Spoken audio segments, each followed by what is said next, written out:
Okay, thank you everyone for being here tonight. Really appreciate your spending your evening with us. As a reminder, we record all of our district meetings so that if there's something you really want to hear again, you can go back and watch it. If you have neighbors or friends who wanted to make it and couldn't, they'll be able to view it on our YouTube channel. So that is a resource to everybody. And we are going to start this evening with our constitutional offices candidates, and just want to thank all of them for stepping forward to run, and for those who are incumbents for serving. We are going to provide 5 minutes each, and obviously that's not an opportunity to get into a big dialogue or debate. There are other venues for that. This is really for them to introduce themselves to you, why they ran, how you can learn more about their campaign. So we're going to start with the sheriff's office, and we will welcome up William Burnett first, and then we will follow with incumbent Sheriff Irving after that. So, thank you for being here, sir. And if I sound a little constrained, I'm straining my back because I'm just having trouble breathing, so I'm going to stay standing up. Okay, thank you for having me. Thank you for having me. I want to first start off by introducing myself. I'm William Burnett. I did 32 years with the City of Richmond in law enforcement. I did 20 years with Richmond Police Department as a sergeant and detective. I did 12 years at the Richmond Sheriff Department as a lieutenant colonel. I also served in the military. What I want to do is talk about today, and that's how I plan to redefine the Sheriff Department. Meaning, I'm going to take the Sheriff Department in a different direction.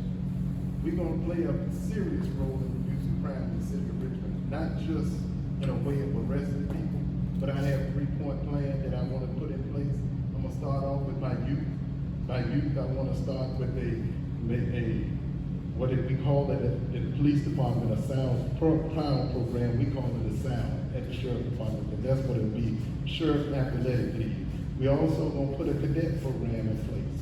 See, what we need to do is focus on our youth at a very early age, because that has an overall effect in reducing crime. We think that most of the time reducing crime is about locking people up, and that's not the case. We also want to play a role in coming up with a new program that I would call the, oh my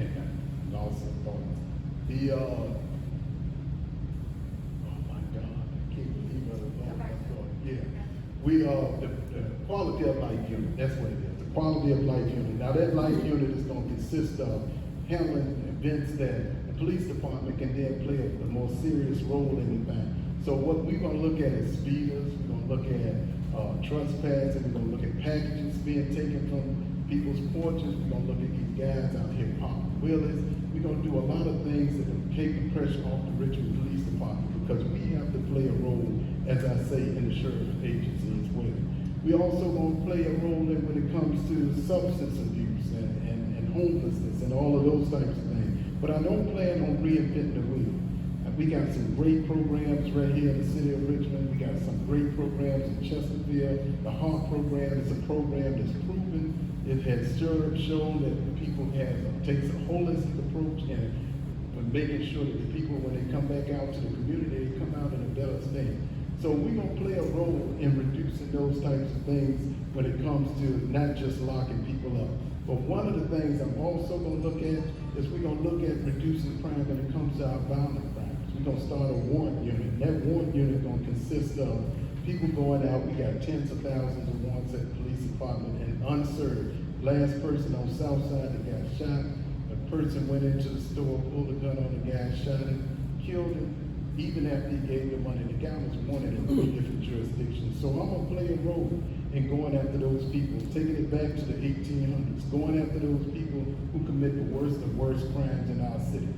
So we want an active role, not just in locking people up and putting people in jail, but we want to play a role in working with partners, with Commonwealth Attorney's Office, the Health Department, Richmond Public Schools.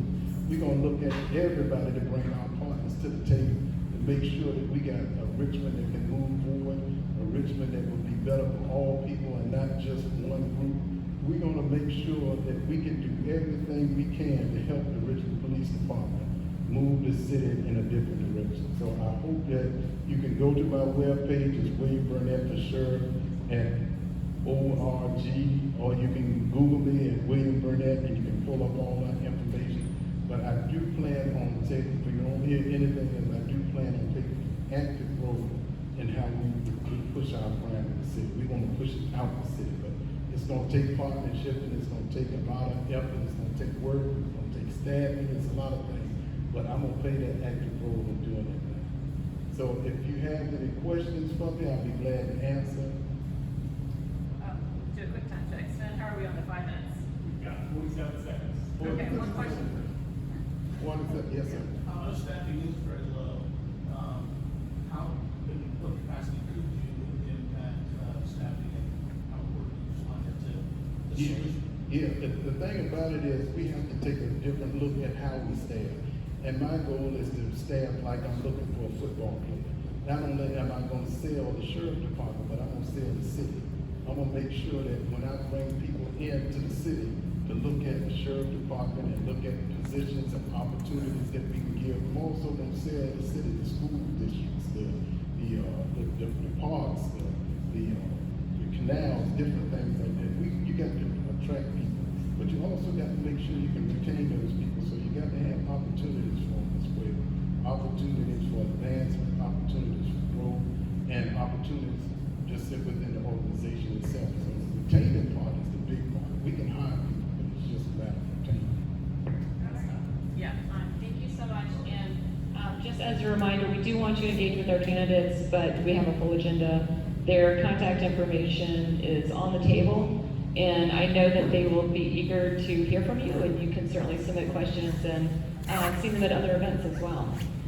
Sheriff Irving, we'd love to have you up next. Thank you for being here. And I just want to recognize Delegate Betsy Carr, who just walked in, and we thank you for being here.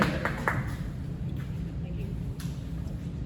Good evening, everyone. I'd like to thank the Second District for having me. Thank you, Ms. Jordan. It's a pleasure to be here. As you said, I'm Dr. Angela Irvin, and I'm your current sheriff here in the city of Richmond, and I trust that you would continue to have me to serve you here in the city. Things that we're currently doing that we would like to continue to push forward to ensure that we can assist the individuals that are here in the city of Richmond. I'll start with our outreach program. As far as outreach, we're averaging over 123 events throughout the year to make sure that we're touching all levels of individuals, from young kids to our seniors. Some of our better or bigger programs that we have for outreach is our food distribution, which we do monthly. We do a weekly Dignity on the Go, which is a new program that we partner with churches to ensure that individuals can come in and take a shower, get haircuts, have other resources such as jobs and things of that nature to ensure that they can feel good about themselves and be able to move forward. We also work with Project Lifesaver. If individuals, young kids that have some type of mental issue or some type of individual issue that they have, that if they wander away, we'll be able to assist the police department to help you find them. It's like a watch thing that they have on, and we have a tool that we can locate them. Our Are You Okay program. Are You Okay is for our seniors. This program, we spend time with seniors, we help them to find resources, we provide them with food, we partner with FEMA and deliver to them, just to ensure that our seniors know that we care and we can continue to work with them to help them to do certain things. Sometimes our staff gets a little carried away, as some people say, they want to cut the grass and help them pay their bills and do those things, because all of us have a heart for seniors, so we want to make sure that our seniors are taken care of. Our programs within the facility. We have programs now that are either our academic programs, our vocational programs, big hits for us. It's our cosmetology and barbering program to ensure people can come out and get good quality jobs and start their own little companies on their own. Forklift is a really big hit for us. Individuals pass the forklift, they go out, get jobs at Walmart. Or those warehouses, they can get jobs and they can sustain for their family. They're really proud of those jobs. We have a CDL simulator. Those of y'all that are probably around my age, remember we had a simulator in school where you could learn how to drive. So now they get to learn how to drive tractor trailers. So we're trying to do that so individuals can get out and get to work. The other programs will be our behavior programs, our substance abuse programs. As part of our substance abuse, now we have a MET program, which is our medicated assisted treatment program for individuals that are trying to curb the desire to use opioids or use some type of drug. So we're working with them with that, our counseling and our treatment that we have with that. Also, we have, different trauma classes, understanding what you've been through to figure out where it is that you're gonna go next. A lot of us have gone through trauma, whether we understand it or not, we need to recognize the fact that we need to talk to somebody. We need to understand what that looks like and what's that's doing for us now as adults. We've all gone through something, so we wanna make sure that we can be in touch with ourselves. Just regular mental health counseling. We have individuals that are working on macroeconomics and microeconomics. They take classes on tablets to ensure that, you know, if they already have certain degrees or they have certain types of education, that they can continue those things to make sure they can get out, and once they get out, they'll get good jobs. We have programs, with fatherhood and parenting to ensure that individuals can sustain relationships, with their family members, especially our young people. Young people don't understand why it is that somebody's not at home, what happened to them and where they've been. So we want to make sure we can help them to continue to build that rapport. We're working with the sister families of inmates to make sure that they can have that connection. We'll start a program soon for them to actually do work programs with them while they're still incarcerated. So they can do those programs and continue to build that rapport. So we're working on a lot of different programs and we want to continue those programs, continue to work and build relationships with different partners. We have over 200 partners. They come in and do different types of things with our residents and do things with us. So we want to continue those programs and continue to work hard for you guys, the citizens of Richmond. The things that we do on the inside, they impact everything that happens on the outside. We are a reflection of our city. What happens inside the facility can happen outside. And we want to make sure we can help to build people, to help them recognize that there is something better, there's something different. You don't always have to do what you've done, but you can do something better. We try to make sure that our staff members are trained. We're working to make sure that they're doing the right thing, doing it because it's the right thing to do. There's no other way to do things but the right thing. It's a tough job, it's hard working and doing the job, working shifts and working hours, it's tough. But we want to make sure we can put them in a position to be successful as well. We started a wellness program for our staff. We've hired a trainer, a personal trainer that actually comes in 4 times a week that trains with our staff. We have wellness trainers. They can take a break and get a massage, get a massage chair, things that they can do to get their mind in the right place. So we're trying to make sure we're working on the condition of our staff so that our staff's better able to serve the people in the city of Richmond. So I trust that you will continue to have me do things that we're working on in the city of Richmond, because we're working hard for you every single day. You know, I'm up early in the morning, I'm out late at night trying to make sure that we're doing things to improve the quality of life of individuals. And with that, I'll put it. Thank you. Any questions? Thank you. Yeah, thank you so much. Yeah, it's amazing. If you're not familiar with all the things that our sheriff's office does, it is much more expansive than I think anyone really realizes. You know, as one example, when we were doing the water crisis, Midtown Green was the hub for water distribution. Sheriff's office, you know, their officers were out there delivering water. So they really touched a lot of folks in our community. And these particular offices, I just really want to highlight the decision of who's going to be your next Commonwealth attorney, your next sheriff. It's going to be decided at the primary, really, because once we get to the November ballot, there might not be a Republican running against. And even if there was, I think what we see, the trending in our fair city of Richmond is that the Democrats, the person who's going to prevail. So these Democratic primaries are really important. Really appreciate everyone coming out. Make sure you vote in these early elections and encourage your friends to. With that, I will invite Tom Barber up to speak about his candidacy for Commonwealth Attorney. And just as a reminder, Tom, we are 5 minutes, so this is really just who am I, why am I running, how you can find out more. Thank you. No bad jokes. Okay. Hey, good evening, everybody. Thank you for being here. Hello to everyone watching at home. That's how I typically prefer to take in my neighborhood meetings. But I'm very happy to be here, and thank you so much to Counselor for having me, and to Stan Phillipson for putting this together. It's nice to see Delegate Carr and the Sheriff and other candidates for office, and our school board member here, Peter Carr. I'm Tom Barber, and I'm running for Commonwealth Attorney in the city. I live in Church Hill with my wife, a trial attorney. She's a better trial attorney than I am, or so she reminds me. We've got 2 daughters, a 1-year-old and a 3-year-old, and I run my own practice. So it's centered in criminal defense, but I also do civil litigation on issues that tend to lead people into the justice system. So I'm always on the tenant side in landlord-tenant cases. I'm always on the employee side in employment litigation, and I also prosecute wage theft for people. Before I ran my own firm, I was a prosecutor in Richmond's Commonwealth Attorney's Office, where I was a line prosecutor and also a senior policy advisor to then Commonwealth Attorney Mike Herring on issues of public safety reform. I think I was empowered to do that work because I came to Richmond as a differently situated lawyer. I'd been a captain in the United States Marine Corps. I'd served in Iraq and Afghanistan as an intelligence officer and a foreign military advisor. And so I had policed people.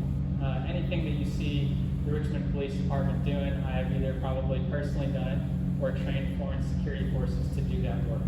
So I understand very well the capabilities of policing, what can be achieved in the short run by effective policing, but I also understand its limits, especially in terms of what can be achieved for public safety over the long run. When Mike left the office, I left, started my practice, and I also started a small nonprofit that connects people in the system to the services that they need to move out. I was the pro bono executive director for about 3 years. We funded a single caseworker to do that work, but I did it alongside him. So I've literally picked people up at the gas stations they frequent and take them to their substance use disorder appointments. I've helped people navigate our social services and our nonprofits in the city. We've got a number of organizations that do incredible work, but for people who are in the justice system, sometimes it's difficult to navigate the bureaucracy of that to actually get access to the opportunities that they're offering. So that's the kind of work that I did. So I'm very much a multidisciplinary public safety professional. I understand trial work, not just from the perspective of a prosecutor, but also from the perspective of a defense attorney and a civil litigator. I understand policing because I've done it.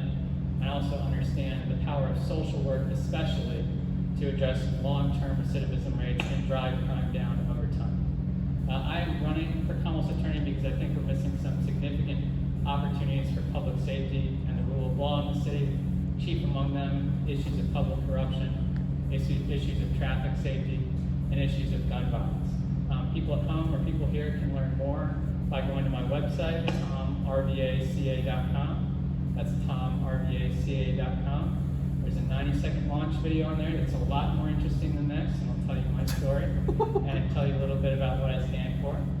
And we're an easy campaign to connect with. If you find after reading that information that you'd like to help out, you can go ahead and submit the form to join our team, and our field coordinator will reach right out to you. I'm also going to leave some cards here on the desk if people want to grab one when they walk out. And it doesn't sound like we're taking questions, but it has been wonderful to be here with you, and I appreciate the opportunity. Tom, we actually have, you were very efficient. Okay. That was 3 minutes. So this is a big question. Yes, sir. Tell me what the Commonwealth Attorney's position is, and I take part in it, or what, how does that all work? Yeah, thank you for this question. The question was, for people who didn't hear it, what, if anything, is the relationship between the Commonwealth Attorney's Office and ICE, especially in this climate that we're seeing now in terms of what I feel is extreme federal overreach and extreme immigration enforcement. I think people are aware of seeing recently an ICE arrest at the Charlottesville courthouse. The Virginia Code actually empowers our sheriffs to keep our courthouses free of disturbances and violence. And I think there's an opportunity for the Commonwealth Attorney's Office, the Sheriff's Office, our mayor, and any interested council members, of course, to join together and take the position that it's not obstructive, but it is in fact required by Virginia law that we not do these full custodial arrests from any law enforcement agency, including ICE, in our courtrooms. Having personally executed full custodial arrests, I can tell you they do have the potential to be disturbing and to be violent. I think the courthouses need to be a place where we do justice, where we resolve cases peacefully, and that's not really the place to do full investigations and custodial arrests. The other challenge with how ICE is proceeding is I think most people have adopted the point of view that perhaps the only people affected by this are people who are accused of crimes who may be undocumented. But there are absolutely victims, there are absolutely witnesses who are undocumented that we need to come to court to participate in the prosecution process. And if they do not feel like they can be safe at the courthouse, it's going to have a chilling effect on our ability to achieve justice for all people in Richmond, including undocumented people. And so from my point of view, the Commonwealth's Attorney's Office should take the leading role in taking that public position and keeping people safe at the courthouse, making sure that we can focus on the work of justice to be done there and not aiding a federal agency in extreme immigration enforcement. Yeah, and that was a good question. Thank you so much for being here, Tom. Another ripple effect of this is that we partner with our federal agencies in a lot of important investigative work for serious crimes that are affecting our constituents in reality. And when our federal partners are taken off of violent crime cases to go after immigration, ICE work, it takes them off of collaborative efforts that are way more important, frankly, in my opinion. So anyway, it's an important topic. Appreciate the question. Commonwealth Attorney Colette McEachin, thank you for being here.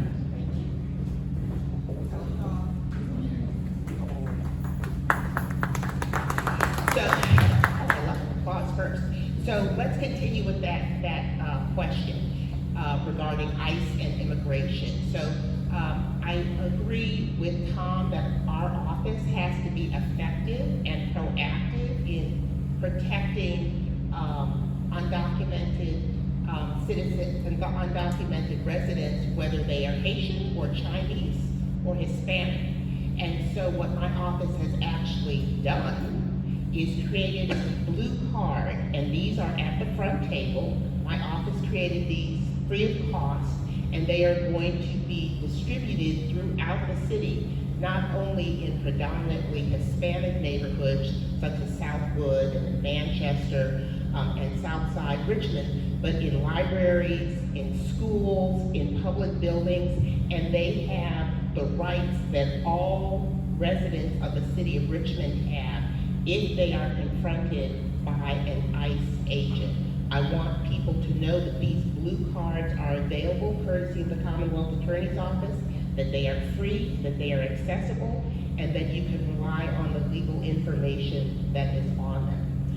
So thank you so much for your question. Also, I am running for re-election as your Commonwealth's attorney, and I recognize that this is basically a job interview. So let me tell you, Elon Musk, what I've done for the past 5 days, but really what I've done for the past 5 years.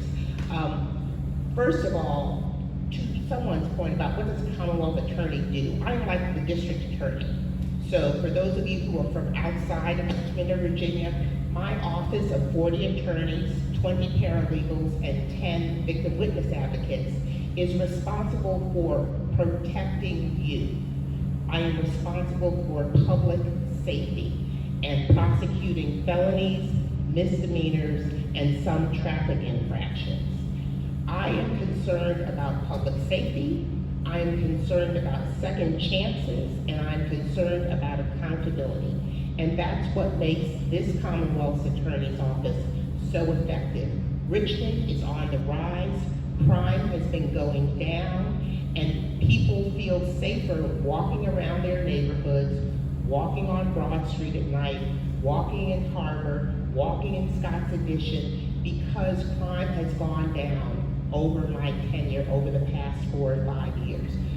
Murders down by 10% or more. Robberies are down 20% or more. Shootings are down 20% or more. So my goal is to make sure that people feel safe. My second goal, if I'm reelected by you all, will continue to be second chances, because we do want those people who are prepared and willing to deal with their substance abuse issue or their mental health issue or deal with the trauma that is happening in their family and any family abuse. We want things available for them. So we have a drug court. We have a behavioral health docket. We are going to have a family justice center. That's what I'm going to spend the next few 4 years on, is creating a family justice center in the city of Richmond, similar to the one that is in Norfolk. And that family justice center will be a one-stop shop where victims of domestic violence, intimate partner violence, and elder abuse can come and get all of the services they need. You need a protective order, you go to the Family Justice Center.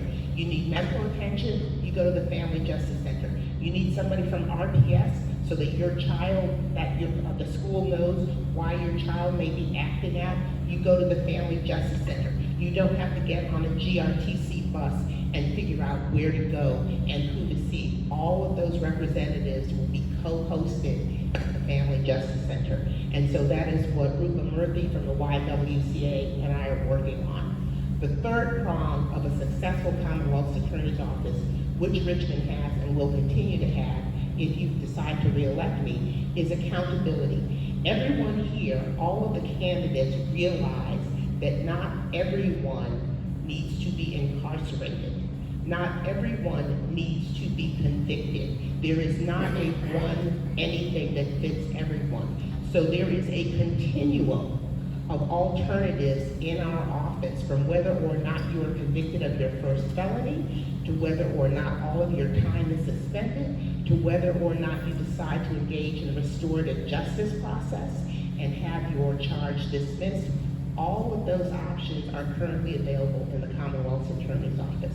So my goal in the future, what I will do for you in the next 4 years, in addition to expanding restorative justice into the Richmond Public School System, is bringing the Family Justice Center to fruition in a building, in a place where women, children, and the elderly can go and get their needs addressed. I hope you will consider the work I've done over the past 5 years, and I hope you will decide to re-elect me at the June 17th primary. Thank you. Thank you for being here, Colette, really appreciate it. And just as a reminder, these blue cards are available up front. Leave them somewhere, maybe in a little free library or in a restaurant you go to. Give them to folks who might can benefit from it. And all of our candidates, they have their material on the table. Please engage with this election at the primary level, because this is when these elections are going to be decided. With that, I'm going to welcome up Katie Ricard, our school board representative, to give a quick RPS update. Thank you.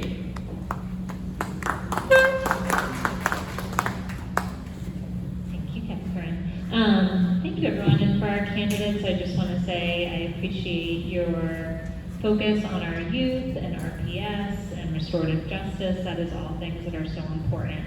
I'm Katie Ricard. I'm your 2nd District School Board Representative. I just have a few updates to give you on RPS, but also, if I have time, we'll take any questions. At our May school board meeting, 2 things I think of note happened. The first is that the superintendent presented his budget. We received a generous $9.6 million increase from the city in funding, which greatly helped us. It was not entirely what we were hoping for. So because of that, in order to fund programs that are truly important to keep going, we did have to make some cuts. The one that is probably the biggest is that we cut 30 positions across the district. These are positions that had remained vacant for an average of 13 months, which is why they were cut. A lot of them, technologies have come in that have allowed us to make those positions, to take them out. We've also redistributed work, and that seems to be working. Among our teachers, the positions that were eliminated were vacant positions, and they were eliminated as we looked at our staffing sizes according to the state that we did not need those staff. Would we have loved them? Of course, you can always use smaller class sizes, but our class sizes are all within the state limits, and so because of that, those positions were eliminated. But no actual person was fired. All right, those were vacant positions. So I just wanted to talk about that. The other thing that was presented is the new plan for our high schools in the next 5 years. So our high schools plan to have each a theme, and I just wanted to talk about them briefly. So the Richmond High School for the arts will have an arts theme. Armstrong will be the HEAL field, so health and human services, education. TJ will have public policy, law and government. John Marshall will have computer science and other emerging technologies. And Huguenot will have languages, international affairs, and global business. What that means is that students from across the city can open enroll into those high schools if those fields intrigue them.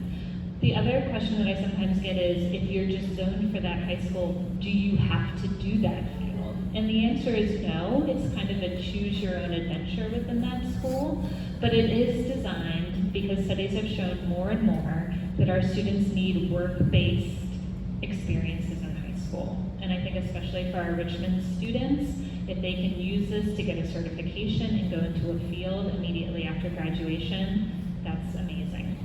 The final school that I didn't mention is that we are moving ahead and building a new career and technical center, and that will be on Maury Street, Southside in Manchester, and we're really excited. And that's going to house all the things that are currently housed at RTC over kind of off of Saunders and Westwood Avenue.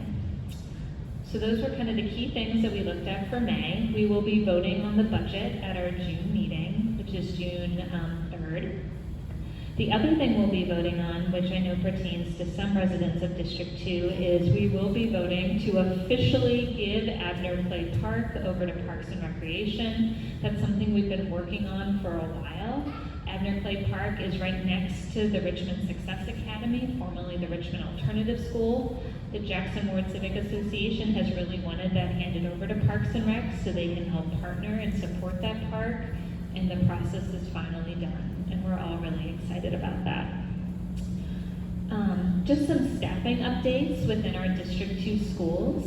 The Richmond Success Academy, used to be the alternative school, had an interim principal this year. He is going to be made permanent, Principal Cheatham. He's been doing a good job about coming in and creating a new culture at that school, and we're excited for that. Dogwoods, also going to be getting a new principal, and they did interviews earlier this week, and that announcement will be coming out. So those are kind of two big staffing updates. Other things that are exciting, the ribbon cutting for William Fox Elementary has been announced. It will be Wednesday, August 6th from 5:30 to 7. The hope is that the public can then walk through the building to see it, not go into classrooms, can kind of like peer in, but be able to go into the building. Graduations are next week. Most of our graduations are happening at the Siegel Center on VCU's campus, so note that part of Broad will still be congested. And the last day of school for RPS is Friday the 30th. The final thing I wanted to mention that I'm excited for, if I have time, is that school will start on August 18th. For our middle and high school students, 6th and 9th graders will start on August 19th, the rest on August 18th, the rest will start on August 19th. And what is exciting about that is it gives our 6th and 9th graders the chance to come into their middle and high school, get to know each other, do some team building, walk through their schedule, meet their teachers without the hustle and bustle of everyone else. I came from Chesterfield, that's where I was an assistant principal. We had run this schedule for many years. It was great at kind of getting rid of those jitters, creating community, really welcoming those 6th and 9th graders in. So I'm really excited that RPS is moving towards that. Elementary will start on the 18th as normal. The kindergartners won't have that, same thing. So that, I think, is all my updates, but I will take any questions. I know I probably spoke that very fast. Great, well, thank you. Katie, thank you so much. I would say I think this is a good next presenter. We've got our Richmond Public Libraries. Give a quick update on things happening with them, and I'm excited to welcome Ben. And yeah, I mean, so many people go to a library here in Richmond. Okay, terrific. Yeah, I mean, I love all of the different activities you have. Those community boards are fantastic for finding out new things. I love the puzzle table. Anyway, so you guys touch so many people's lives. Thank you for being here to give us a quick snapshot of what's happening. Thank you, Councilperson Jerry. So, my name is Ben Himmelfarb. I am the branch manager at the main library on Franklin Street. This is my colleague Genevieve Gray. She is the young adult coordinator for the whole system. We also have Chris Peterson, who's the chair of the library board, and someone you can definitely speak with if you have thoughts about the library. We also have the library director, Scott Firestein, here, and you can definitely talk to him if you have any questions. I wanted to start by just sharing kind of an interesting occurrence that happened at the library recently. So we now have what's called a memory lab, which is a space for digitization. That's where you can come and take all those old camcorder, film footage, slides, film, what have you, and digitize them. We were approached by the Richmond Jazz Society, which is the group that puts on the concerts at the VMFA. That's probably how most people know them.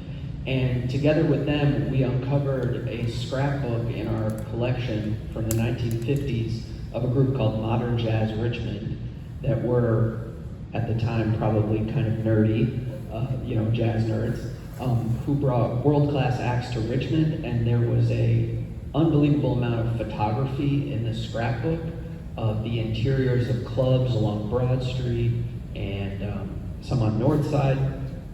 And that kind of discovery and that kind of connection between what people are doing today and what has happened in the past is what we're all about at the Memory Lab. So I wanted to share that with you. What we're really here today to plug is summer reading. Maybe you've heard of it.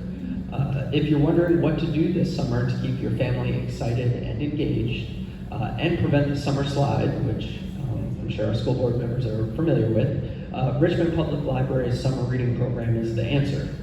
This summer, we're not just reading, the theme is level up at your library. The summer slide is the distinct learning loss that students experience when they're out of school. Summer reading program is designed to continue youth reading during the summer to help counteract that slide. Studies do show that when youth read at least 15 minutes a day, now when I say read, I don't mean scroll, I mean read something. And ebooks are okay, ebooks are books, but scrolling is not exactly reading. But when youth read at least 15 minutes a day, the chances of them losing literacy skills drop 75% compared to those who do not read over the summer. So it really is a concrete, basic intervention that we can do to keep people's level of literacy up. There's lots of cool details about summer reading. It's totally gamified. There's prizes. It works for kids of all ages. There's tie-ins with all different kinds of public programs, including coding programs, creative writing programs, art skills, even science and STEM programs. And of course, there are prizes. There used to be pizza, that used to be the thing, but now it's tech. So the prizes this year are some cool busy books for babies and toddlers, which are tactile as much as they are about word recognition. A Yoto player. I don't know how many people here know what a Yoto player is. Who knows what a Yoto player is? So a Yoto player, I'm going to take this opportunity to tell you. A Yoto player is like, remember your little transistor radio that you had next to your bed, and at night you could tune in and get whatever you wanted to listen to. I would listen to the BBC News because it would put me to sleep. Well, now there's the Yoto player, and it's a really cool alternative to a bright sort of like tablet screen because it almost looks like a light bright, and it's like the size of a little radio, and it just has a couple knobs on it, and it's all educational content, fun music, dance, storytelling. It's a very cool little device. And then there's also a Nintendo Switch for the teens, Genevieve's specialty. The program starts on June 7th. All of this information is in our program guide on the table over there. Encourage you to come pick it up. And please come by the main library. I'm happy to give anyone a tour at any time and answer all of your questions. So unless anyone has any questions. All right, thank you so much. Thank you. I'm frozen over here, my back is seized up, so I'm gonna stay here for a moment until it relaxes. But I believe our GRTC team members are next up, and GRTC, thank you for being here. They came early and put up some boards, so I know we all are really grateful for the Pulse being expanded north and south, and that's going to be such a terrific connector. And there will be a component coming through the 2nd District on Lee Street. So I believe these boards show you where those stops are, and they've been doing community engagement with immediate neighbors and stakeholders on the locations of those platforms. So with that, I welcome the GRTC team to come up and give us an update on what's happening, and maybe I think this would be a good one to have time for one or two questions. And as always, let people know where they can find more information.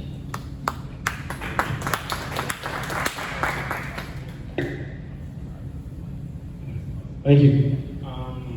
So my name is Frank Adakwa, and I am the Director of Planning and Scheduling at GRTC. I get on my just want to pull a couple of this. Yeah.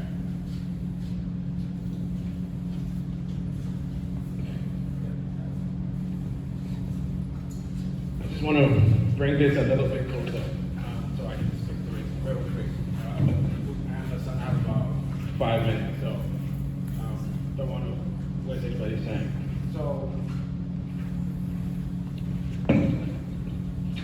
So just a little bit about the North-South BRT. This is approximately between 19 to 21 miles long.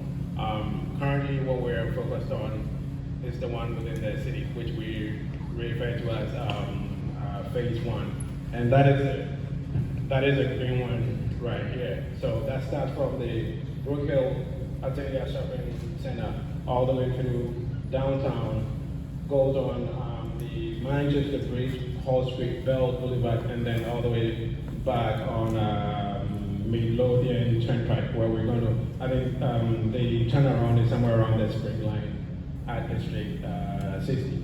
So the first phase is probably somewhere around 12 miles that we're currently working on. Just a little bit of a background, this project did not pop up, from the skies, but we've been working on this for the past, I believe, about 10 years or so since we had the first one. And there's been a couple of studies that were done, and that has brought us to where we are today. So currently, what we are working with a consultant to do is, just a second. So for this phase, what we're doing pretty much is to advance what we call the conceptual design. And then we will also go through the National Environmental Policy Act review, just to make sure that, environmentally, socially, we're not kind of having any negative impact. And this is a requirement that we have to go through, because a part of this funding for the project is going to come from the federal government. So that's why we have to conduct that. And then we're also, as part of this, we will conduct planning for the second phase. Like I said, the green piece here is the first phase, and then the second phase is from the Brook Hill, going north, Brook Hill to VCC, and then on the southern end from the Spring Line at District 60 all the way to Walmart Way on the Midlothian Turnpike. So the focus is, in terms of designing this BRT, the focus is to make sure that we are minimizing the impact on parking, minimizing the impact on the environment, and also minimizing the impact on property. But we are focused on, a system that will maximize ridership, be able to connect people from point A to point B, provide a service that is reliable. And, thinking about the BRT, I just want us to think about it more of a community shaper, These systems comes in place, and, you can look at the one on Broad Street now and how that has changed the face of Broad Street. That is how I want you all to kind of think about it, Being able to have a system where it is reliable. Every 10 minutes, you can, be at a station and jump on the bus. Think about families that don't have cars.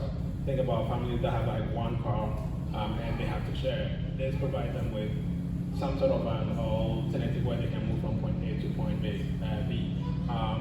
Connecting people to jobs. Sometimes we don't think about somebody who has to go to a job but they don't have a car. Let's think about that trip that was not taken. How does that affect that person? This is what the BRT is looking at solving. More so to why we are here today to talk to you about this is that we have 2 stations that are going to be within the second district. Just want to make sure, there's just a lot of projects going on. Let me see what these steps are. There's stations that are going to be on Lee and First Street. And as a result of that, on that line, we're going to have dedicated lanes, which will aim parking. This is going to result in the loss of, just for this section, it is going to result in the loss of only 18 parking spaces. We looked at parking utilization of this corridor and realized that it is about 25% or less parking use between Lee and the third street. It's about only 25% of the parking that is utilized. So we don't see, necessarily it's not going to be a negative impact within the community. I will leave it at that. There's going to be a 3rd round of engagement. We have gone through 2 rounds of engagement already, seeking for feedback, and that is what has led us to where we are today. So we will continue to do that. You all have opportunities to join to provide feedback. We do in-person public meetings as well as virtual ones. So everybody has a chance to kind of provide feedback. So I will leave it at that, and if there are any questions, Yes, thank you. Go ahead. Federal funding, are you looking, how much are you looking for, you think you're gonna get it? Or is it down? So that it's a good question. Yes, we have identified about 6 federal funding sources.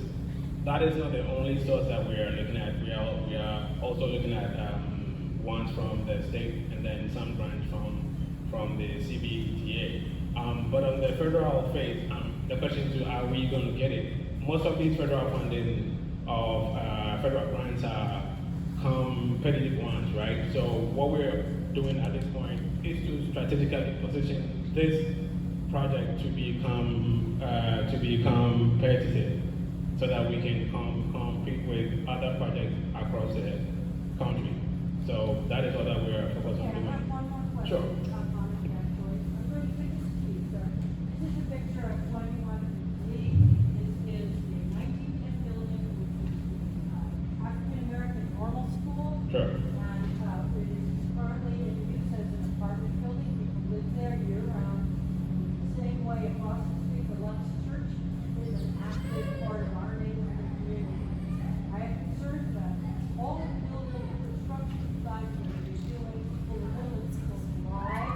And they get up in the morning and go to sleep at night. How are you going to handle the community? So this project, majority of the things we need for this to happen is already in place. Pretty much the street. Dedicated lanes does not take much. It's just going to be as painting street. We're not doing heavy duty construction. There will be places where we will have to do some of that, but majority of this project, we have everything that we need already in place. It's just going to be a bunch of paint and then places where we have to take out trees and do some sort of construction that will have to happen. Yes. So are they the big stations like we see on Broad Street? Yes, those are the kind of stations that will be But coming this in. isn't Broad Street, this is residential neighborhood. Right, but I'm not familiar with this place, but I don't know if there's a station anywhere That's there. right at the corner of First and Main. Okay, right where that station is. Exactly. Okay, I know, but you know, this is one of the things that we'll have to go through as part of this So process. will these So- be submitted to Jackson Board and to the community so that we? Why don't we take a moment to back up and hear the public engagement that's already happened? Obviously, every time we have infrastructure in a neighborhood, neighbors naturally are very invested in understanding those changes. So I think maybe if you could just back up for a moment, refresh the audience on the outreach that was done with these immediate impacted blocks, because my understanding is there has been engagements and meetings, and then also how you plan to engage with the neighborhood association as this continues. Let me start by taking the last question first. In terms of how do we plan to engage, we have identified neighborhood associations along the corridor, and we've currently in the process of getting with them to get on their schedules to be able to go provide updates. So that is what we have been doing. I think we have identified over 25 of them. So we are currently working in the process of trying to get on their schedules to give them the chance to let us know what their thoughts are. That is one. But also, like I said, a part of this, like the environmental review process that I talked about, these are some of the things that look at the questions that you asked, that we are not adversely impacting any of these things that you are worried about. So all these things are safe. We're not going to destroy any of that stuff. And as part of the construction process, I think a part of it is also going to be an engagement with the communities to see what the challenges are and how we can minimize some of the challenges that will come as a result of the construction. Thank you, and I think we had a couple other questions. Sure. Bill, I saw you first, and we'll come back to you, sir. Hey, I'm Brian. I rode the Pulse to get here actually, so big fan of Bus Rapid Transit. Thank you for the work you do. My question is actually a little bit outside the second district on Chamberlain. Okay. The stops you're proposing are 1.1 miles apart. This is further apart than almost any of the Pulse stops in the current system. The only stops that far from the current system are between Scotts Addition and Staples Mill, where you all are spending $20 million to go build a new stop now because those stops are too far apart. Can you share anything about sort of like why that decision was made to have such a wide stop spacing there? So station locations, the identification of station locations goes through a second process, right? Population density is one of them. We are looking at key access points. We are looking at places where transfer connectivity is easy. So in developing that criteria, these are things that we all look out for, and then eventually make a decision. So in places where the stations are kind of far apart, it's probably because we don't have the density to support that kind of a distance. So that is why we kind of look at some of these things. But also, in regards, like if you look at the current polls, outside of the polls itself, there are local services that provide access to land uses in between those stations. But we do recognize the fact that there are people who need to get to those land uses in between them. So we will continue to provide local service as part of this. Back to your question, is pretty much because of the conditions that we can look at it and see what will promote ridership and sorry. Were you worried about the spacing for the next northbound station? Yes, exactly. So there is a station here that is proposed for Chamberlain and Fielding Store right on Baker Street, which is 0.4 miles away from the station, giving like the station being actually somewhat the closest station here to the system. And that makes sense because that's Guilford Court, which has super high bus ridership. I just feel like Chamberlain has a relatively high low-income population and relatively high population density as well as apartment buildings. But I trust you all driving that far. My question is, I live on Lee Street, right where the lane's going through. at 4 o'clock to about 6 o'clock, traffic is backed up on the far lane headed west, all the way up to probably 4th or 5th Street. With 2 lanes right now, traffic's backed up. How is this going to be corrected with the pulse going through from east to west in that section of Lee Street? So this is for the north-south priority, or you're talking about the existing pole? I'm sorry. Right now, it's the proposed red lane for buses only. If it goes through on that, then only all the traffic that goes through will only have 1 lane, and it's backed up now until 4th or 5th Street with 2 lanes of traffic for about 2 hours. So if you narrow that down to 1 lane, traffic could be backed up all the way back up to the hospital, I'm sure. Sorry, and because I'm trying to get a good understanding of your question. Is it to the existing poles, or you're talking about the BRT project that we're proposing? I think we're talking about the proposed route, Okay, and all right. if So- you could clarify whether or not these are dedicated bus lanes throughout. Yeah, right. Obviously, the whole goal of public transit is to get people out of their cars to reduce that congestion. Yeah, but one of the things that we're also doing is that we are conducting traffic analysis to make sure that intersections that are along the line don't fail. So that is one of your concerns that, so we're going to look at the traffic analysis and then see what we have to propose to make sure that these points do not fail. That we are able to get traffic to flow through. Yeah, yes, sir. On a different note, the Chamberlain Parkway between Lee Street and Gilpin, there is not a single pedestrian crosswalk, not one. Yeah, we were at Gilpin Court a couple of weeks ago, and VDOT is on the corridor. VDOT is looking at conducting some studies to make some pedestrian improvements along that corridor. So that is something that VDOT is looking at doing. Yeah. That's good to know. All right, well, That Adams as well? Adams Street. Besides Gilpin? I'm not sure of Adam Street, but I know of that Gilpin Court intersection that VDOT is working on, trying to make some pedestrian improvements there. excellent. All right, well, I think we could spend a lot more time on this. Obviously, the goal to have JRTC out was to make sure people were aware that the north-south route was happening and where we were in this process, so that you can go to those dedicated meetings, also understand a little bit better from this high-level briefing how to engage with the documents that are on their website to provide feedback, and obviously continue to stay engaged. So appreciate the questions. JRTC team, thank you for being out.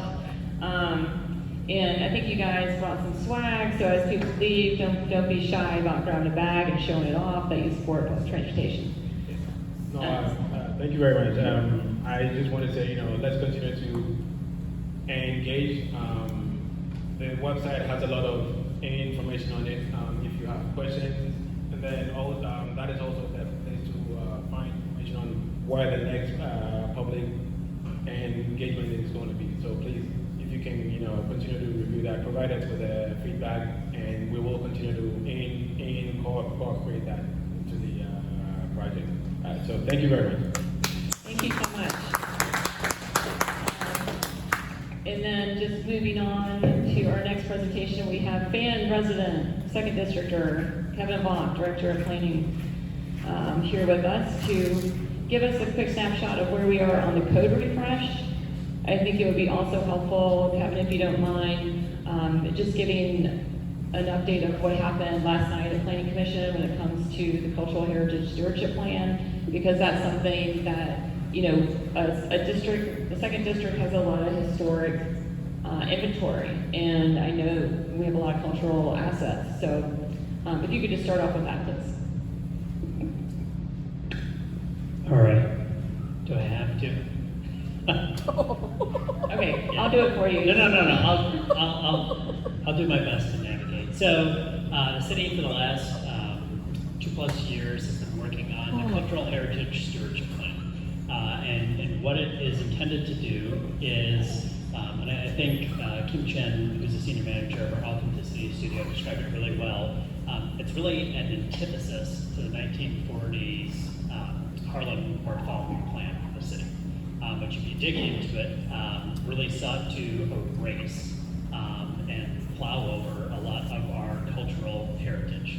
And so what this is doing is saying, look, in terms of a direction forward for the city, to look at not only like architecture, but to look at the communities we have and look at heritage in a much broader term, and really what makes Richmond, and really looking at putting together a plan that says, all right, here's what we're going to do to work on making sure we maintain what we have, conserve what we have, and also don't work to do damage to the things that are left. And with that, it talks about a few different strategies. One, it's reflective on the city and saying like, look, we need to lead by example, and it's saying like how we manage our assets. Right, there was a super not flattering article on the Western train station, a few weeks ago in terms of like, all right, that's something that we're in control of, but like how can we look at what we do and moving forward, and then it's looking at things in terms of policies for the community, and both in terms of, I'll say, regulation and things that set rules for what we can do with properties, but also like incentives and then things that we can look at to encourage the preservation, that we can encourage the reuse, and then going through and figuring out also again how to continue to like educate our residents and tell the story. And I think thankfully it really aligns with things that the council has talked about and Mayor Bula has talked about, telling the stories of Richmond. So with that, it was done with a ton of extensive engagement. There's been a lot of positive support momentum, and the goal was to say, all right, let's move forward and adopt this as part of our master plan, Richmond 300. The timing is really great in terms of doing it, I'll say, before or in parallel with the code refresh, and say, all right, as we talk about zoning and shaping the built environment, to support to recognize these things. And so the process for adopting amendments to our master plan goes to the City Planning Commission, where they will adopt the amendment, and then they send it to City Council for approval. So we had last night, we had a very lengthy, almost 3-hour discussion, and Planning Commission elected to defer in terms of taking action on it. I apologize. I think there were a lot of people there who wanted to speak, and the floor was not open for a public hearing because there was a motion made for deferral. So technically they didn't have to. But with that, right, there were a lot of people there really eager to speak on it. And so they will have to wait, and we will see at what time. And I don't have a date because we haven't had any discussion about when it would come back to Planning Commission to move forward. So with that, I think there's some things that we're currently looking at, what's already reflected in the master plan, that we can still move forward with. But just want to know that it's maybe going to be a pause for a moment, but trying to think for the community ways to use that momentum to keep that moving forward. Yeah, thank you. So I think you're disappointed that wasn't voted on last night. If this is something that you care about or you were involved with, or you know people who were, please encourage them to reach out to the Planning Commission and maybe voice your disappointment that there was no public comment and that the vote was delayed. Thanks. Yeah, and I will say staff is fully supportive of this plan. So, I mean, if you want to email me or Allison Oliver, she's the Secretary of the Planning Commission, we'll make sure that all the Planning Commission members hear from that. So if you email anything to her, we'll make sure that it gets out to the Commission members. So thank you for that. Okay, thank you. Yes, I Sure. just wanted, because people have been following that and they cared a lot about addressing and thinking about our historic assets as we do this code refresh. So I just wanted to have that update before you give us an update on where we are on code refresh. Thanks. Yes, so code refresh. Draft maps are out, and I would use the term draft very intentionally. These are things where, right, we've talked for a few months now about districts and what might be in these new zoning districts and in these categories, which is all great, but very theoretical until you actually start to map it. So the Zoning Advisory Committee met last week. We introduced the draft maps, and this was based on, I'll just say, some internal conversations that follow things that the zoning advisory committee has talked about in terms of starting somewhere about like where do we, I'll say like what are some of the things we follow in terms of putting those districts into place. So obviously we're going to look at Richmond 300 in terms of what it talks about for future land use. We're going to look at the current zoning that's on the ground. We're going to look at the pattern book that we did, which talks about like nonconformities and where things aren't aligned. We're going to look at our transportation plan and transportation corridors, where we talk about, all right, where there is room for growth and where we want to align with transit improvements that are being made. And so they are out. RVA.gov/code refresh is where we keep a record of just everything that we are doing. So right now we have, with the draft maps, you can download a PDF of the map. So you can go, and it's a large file, but we had to make it big enough so you can go zoom in and find your parcel and see what it's zoned. And then you can match that up with, there's another slide with the draft districts on that talk about, all right, here's what's proposed you can do in each of those districts, both from what you can build and also some draft use tables. You'll also see we are having a very long open meeting. And what that is, there's also another link to an app called Miro, and the zoning advisory committee is taking this month, between their last meeting and they meet again June 11th, they're taking a month to make their comments on that. But to be fully transparent, it is an open board, so you can see what all their comments are. You can see the member that's commenting, you can see the comment they made, you can see if there's banter back and forth, and if you're lucky enough to be on there when they're on there, you can actually watch them put their comments on as they're at. So we've noticed it is an ongoing public meeting for 30 days, so you can also see, who's the larks, who's the night owls out of this committee. But the goal is to have them provide some feedback. We're going to talk about it again at the next committee meeting, again, June 11th. And then if we need to make some adjustments, we'll make some adjustments, and then we'll put that out for another round, including public comment. And we have a few upcoming sessions at the end of June, which will have those draft maps or adjusted draft maps available for discussion. This is, I'll say, the longest, the slowest, but also deliberate part of the process, and that is we're touching every parcel in the city. We want to make sure that we get it right, and we'll admit, we just couldn't possibly look at every single 76,000, I gotta count again, parcel in the city. We didn't look at every single exact one before we sent it out, so that's why we need you to help us look at them and say all right, especially when it comes time to looking at the boundary, should this parcel be in or should that parcel be out, and make those actual adjustments. The engagement sessions at the end of June, just to make sure I get these right, June 24th in the evening, we're gonna have another panel discussion. If you've been to them before, we've had a few. The last one focused on housing. It was over at MLK Middle School. This one is gonna focus on transportation, and it's gonna talk about the connections between land use and transportation. So we're getting some panelists together for that, which I think will be a really great conversation. And then the next few days, on the 25th and 26th, we go open houses, and let me back up, thank you, Scott, because the panel discussion is at the Main Street Library, or Main Library in Franklin. And then we're gonna have set of open houses on the 25th and 26th. There'll be one at City Hall, one at the library, and one on South Side, I believe, should I get this right, at the South Side Community Center. So those will be opportunities to really get into details of the maps. Staff will be there, consultants will be there, and be able to really kind of discuss, what does this mean? I think you got it right, you got it wrong, maybe the districts need some tweaking, and go from there. So those are the upcoming big events we have. Again, rva.gov/code refresh. This is the time to get involved in this. As we put down the rules for how we shape everything in the city. Again, we haven't done this in 50 years. Hopefully it won't be another 50 years before we do it again, but we've got a lot of catching up to do on this. So just appreciate everyone's input in these discussions.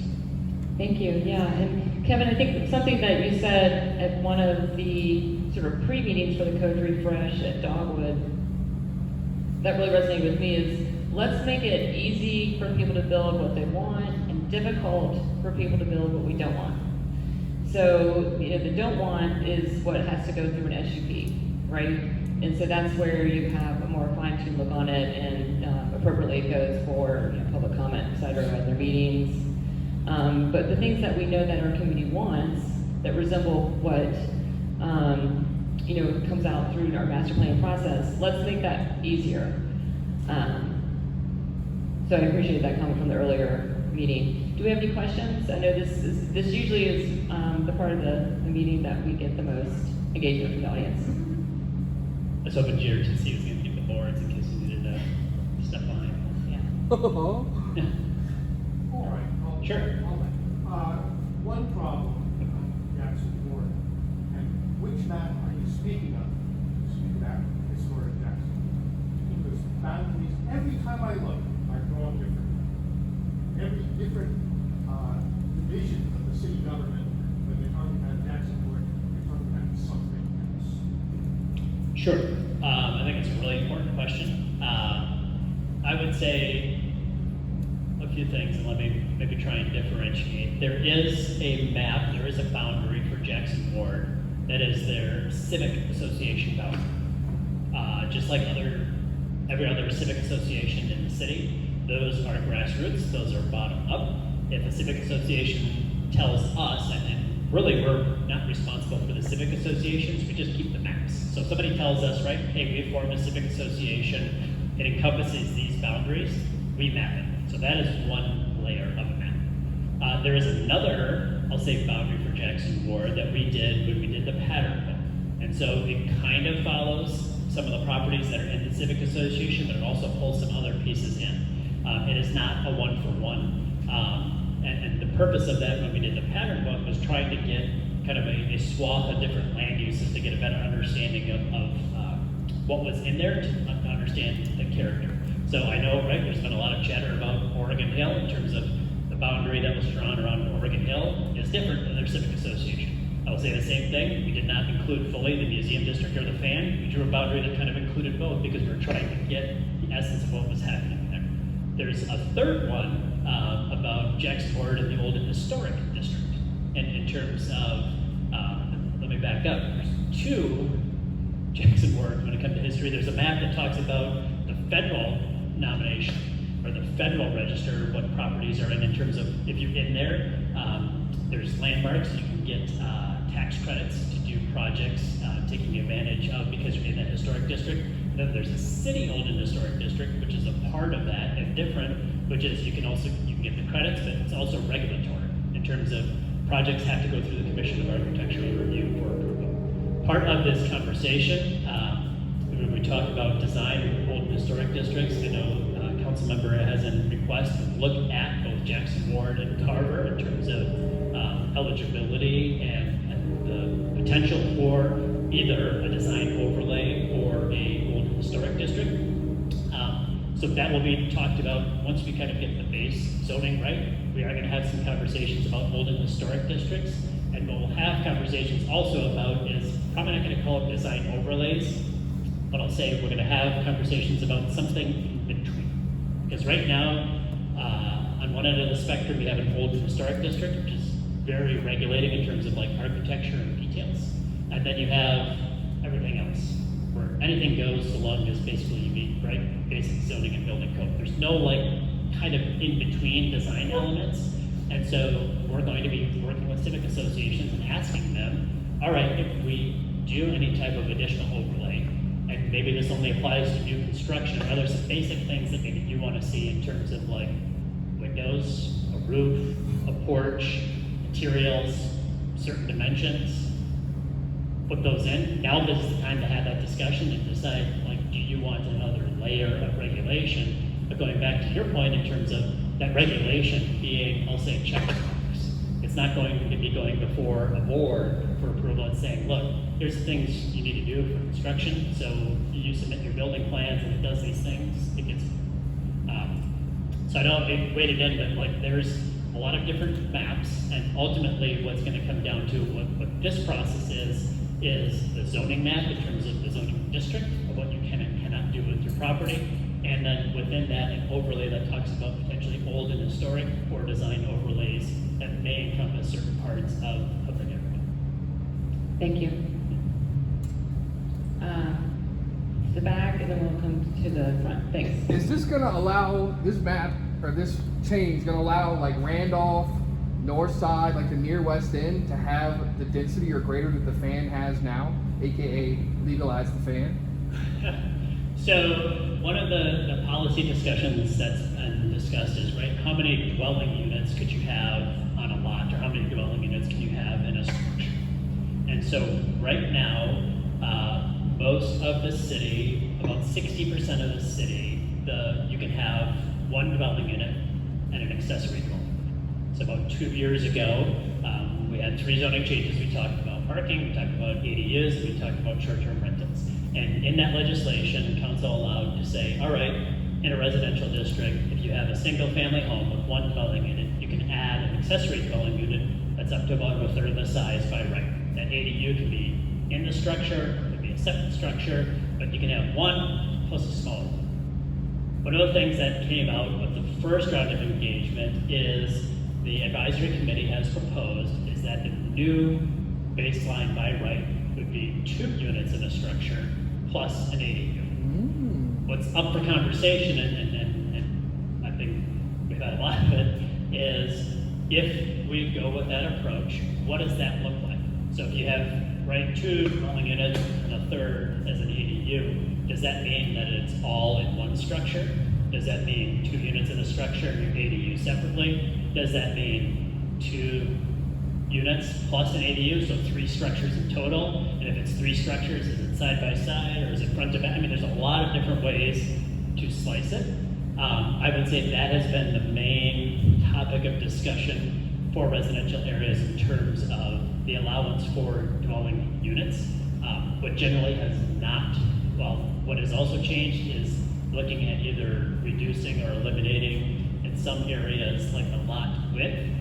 That's based on just conformance, because most of, I'll just say, right, most of the fan you're required to have a 50-foot wide yard. Nobody's got a 50-foot wide yard, right? And so, but what it's not doing is it's not really changing height in most of the residential districts. It's still going to be at 3 stories.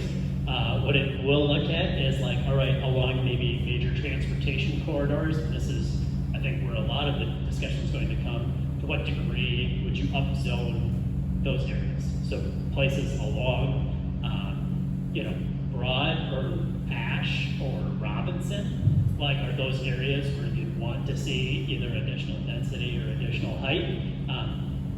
That's what we're discussing right now. That is like a big crux of the conversation right now. Yeah, so if that excites you, get involved.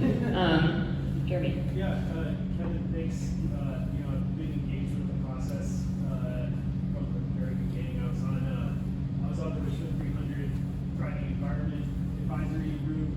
I was a contributor to the RVA Green 2050 Climate Equity Action Plan. I worked at the Science Museum between 2016 and 2023, and now I've taught at ECU since 2019, and U of R since 2024. Just to give you some people in this room an idea of who I am, and like, I want to stay in Richmond really badly, but the average single-family home cost is now over $400,000 in the city of Richmond. And other cities have taken the plan that you outlined, the ability to split lots, to have 2 structures, to have more units on what was originally zoned as single-family home. It was on NBC Nightly News 3 weeks ago. The city of Portland has now lowered entry-level first-time homeowner opportunities to well below I think it was something like 45% lower than a single-family home costs in the city of Portland. The city of Raleigh and Durham have done the same thing in relation to Chapel Hill, which has not allowed that to happen. Their first-time homeowner costs have dramatically reduced as well. It's basically allowed for more people my age to remain in the city that they've chosen to call home by choosing this path of more units on a single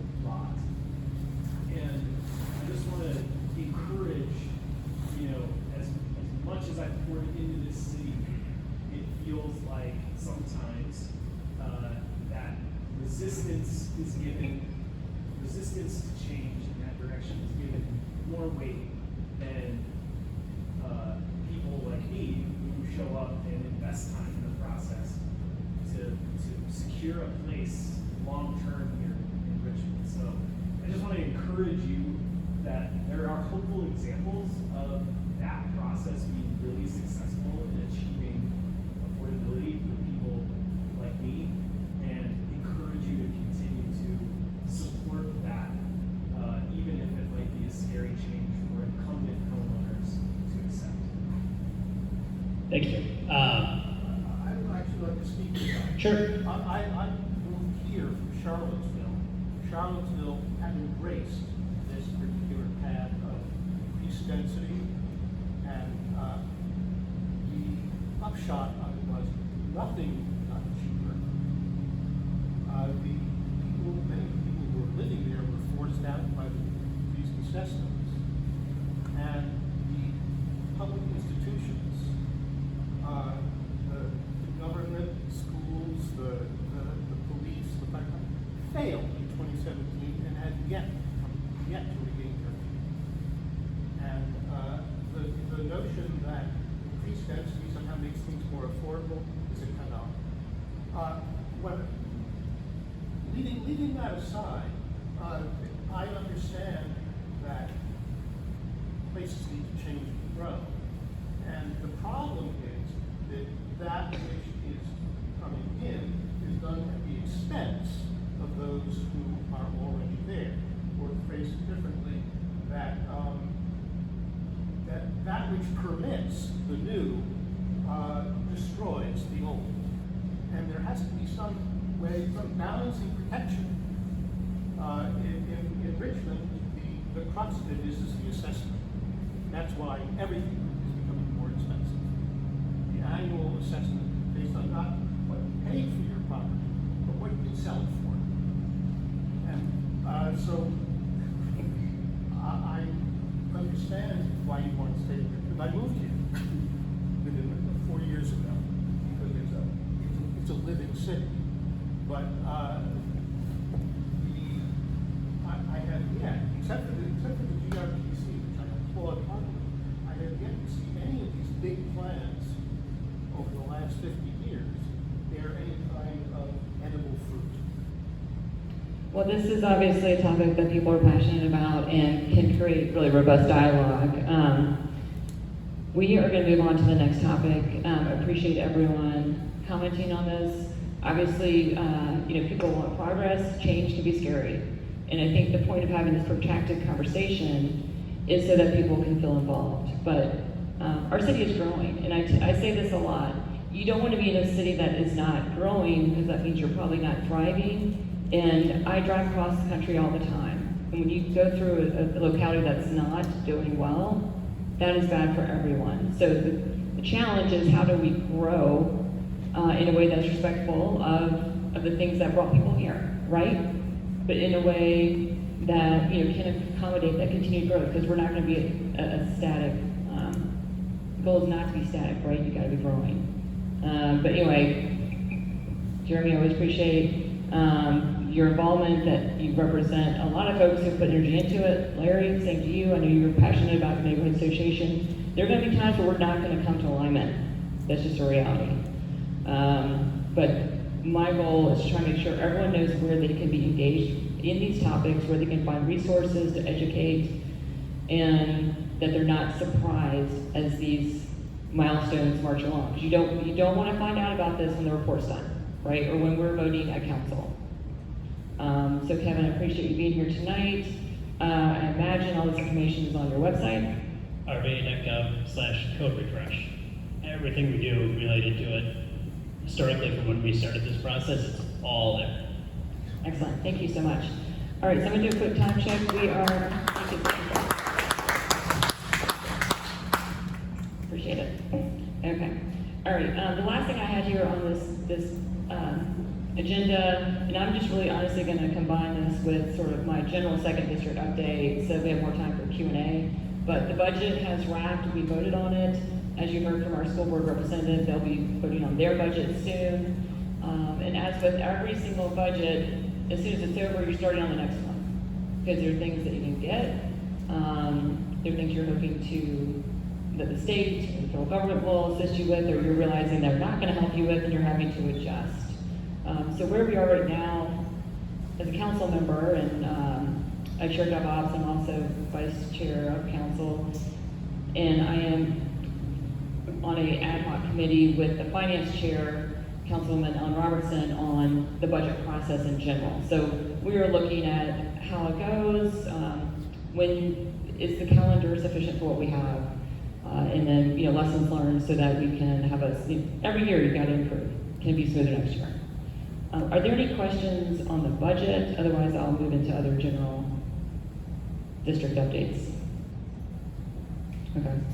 I would say, the other updates are just the constant reaction to times that are in flux.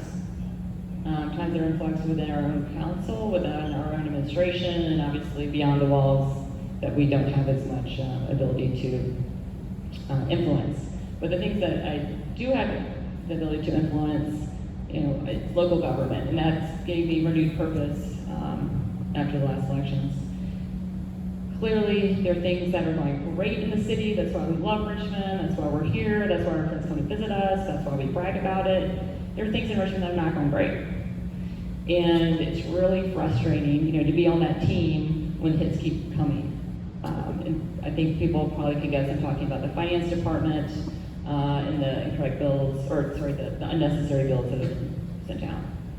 So we have had, just in the course of me being on council, brought in an outside, well, first of all, we hired a director of revenue. Most cities have a director of revenue, in addition to the role that Sheila White has been fulfilling. She is an individual who stepped down after, I would say, the first mistake with the checks being sent out, the rebate check issues. She has stepped down, taken accountability for that. She's staying through the end of June, I believe, to try and help with that transition. She came here from Austin, Texas. We also brought in an outside consultant who I think has been working for 6 months or more to try and shore up staff. They have been working 6 days a week, I think from 7 a.m. to 6 p.m., something like that, trying to catch up on the backlog. And I think the very real frustration is putting these resources in place and not seeing results, and almost feeling like you're seeing worse results. So the mayor just yesterday, and this is something that everyone on council feels, we all hear it from you, we relay these frustrations to administration and to the mayor. Yesterday, the mayor announced that he, has been in talks and is bringing in another outside firm to do some, and I'll just let you read his first speaking on it, but to further look at the systems we have in place, RVA pay, and also, the staffing that we have. So this is not going to be an overnight correction. I wish I could say the last mistake has happened. I don't feel that confident. I myself got, the duplicate bill, but I just, all I can say to you is we are aware that this is completely unacceptable, and we are working on it. The mayor's office is putting his full weight behind it, and continue to let us know when you have problems so that we can assist you. And we will assist you to our best of our ability. Try RVA 211. They don't resolve your issue in that phone call or on the app, send us that ticket. That obviously has been frustrating. DPU, the water facility plant, the fluoride thing. So another large department that is going to take time to get to the level of service that we all expect and deserve. We do have a new director. He was at our meeting 2 meetings ago. If you weren't there, you can watch it on YouTube. And it's just going to, with anything you bring in a new director, it's going to take time to get that culture going. So he is committed to the change of bringing the water facility plant and all of our utilities. We have gas works, we have other utilities, up to the highest standard. I'll pause there. Are there any questions about those 2 issues? Is the water safe to drink? Yes, I drink the water. I cook with the water. The water is safe to drink. The fluoride did not make the water unsafe. It was, I think the thing that was a real issue with that is that the communication chain was insufficient, right? They did not follow the protocols for alerting in a timely way and with the correct communication path of who tells who. And that undermines confidence, right? Yeah. So, any other questions about those two items? Another thing in the news is that our interim CAO is leaving us to go to Newport News. So Sabrina Joy Hogg, who had been Director of Finance and she was a DCAO, will be moving on to Newport News. She had been in Norfolk, so she's kind of going back there. And, there's been a lot of personnel changes. I think this is par for the course when you have administrative changes because folks come in, and I would just say I was grateful to everything she accomplished while she was in Richmond. She led us getting onto the Virginia retirement system, which has allowed us to recruit an even wider pool of excellent talent to the city. She also created our health clinics for employees, which is another thing that has really helped us retain and attract employees and make sure they stay healthy. And she was there to react quickly when the water plant went down. And she had had that experience of emergency management from her time in Norfolk. And I don't think we would have been able to react as successfully as we did, flaws acknowledged, but she really led a great reaction to that and was quick and nimble. And I think has set up our new mayor to be able to take off in a way that we all hope for. So that is in the news, might be something that you'll be reading today or this evening. Any other questions from the audience? Well, I'm just grateful everyone is here. Thank you for spending some time with me this evening. Obviously, you can go back and watch it, or if you had a question that we didn't talk about tonight, reach out to me and Sven. Are you gonna vote for Stoney for lieutenant governor? I'm not making endorsements. Oh, true. My So, bad. thanks everyone for coming out. My bad.